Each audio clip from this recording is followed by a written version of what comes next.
Goeiemiddag en baie welkom by 'n verdere aflewering in ons beleggingsopleidingsreeks. Ek gaan vandag gesels oor portefeuljekonstruksie in die geval waar daar nie net 'n kapitaalgroeiverwagting is nie, maar ook 'n maandelikse inkomstebehoefte. Dit is tipies 'n situasie wat 'n persoon by aftrede of na aftrede ten minste sou hê, waar sy geld nou vir hom moet begin werk en hy nie meer vir geld werk nie. Die probleem wat 'n mens het wanneer jy 'n portefeulje het wat nie net alleen kapitaalgroei moet voorsien nie, maar ook in 'n inkomstebehoefte moet voorsien, is dat jy op een of ander manier die risiko van 'n verpligte likwidasie van 'n groeibate op 'n baie slegte of 'n ongeleë tyd moet probeer uitskakel. Die manier wat dikwels gebruik word om die risiko van 'n likwidasie van risikobates op 'n ongeleë tyd, byvoorbeeld kort nadat die mark ineengestort het, uit te skakel, is om onderskeid te tref tussen inkomstekapitaal en kapitaalgroei kapitaal. Die probleem wat 'n mens dikwels het met risikobates is dat jy moet nooit in 'n situasie beland waar jy 'n verpligte likwidasie moet doen nie.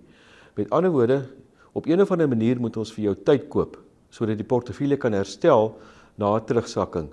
Nou die manier hoe ons tyd koop is om 'n hoeveelheid van jou kapitaal te allokeer as inkomstekapitaal.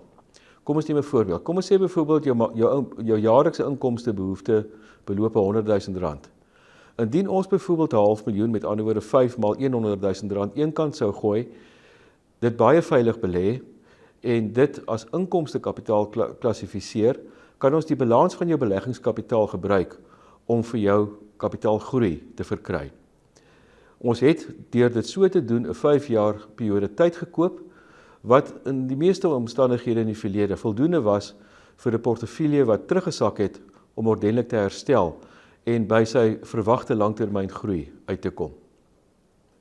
Daar het jy dit kort en kragtig. Indien jy nie alleen 'n kapitaalgroeibehoefte in jou portefeulje het nie, maar ook 'n maandelikse inkomstebehoefte het, allokeer voldoende kapitaal na die inkomsteportefeulje se kant toe, ten einde vir jou tyd te gee om enige markterugsakking te bowe te kan kom, sonder om in 'n situasie te beland dat jy van risikobates ontslae moet raak om inkomste te befonds.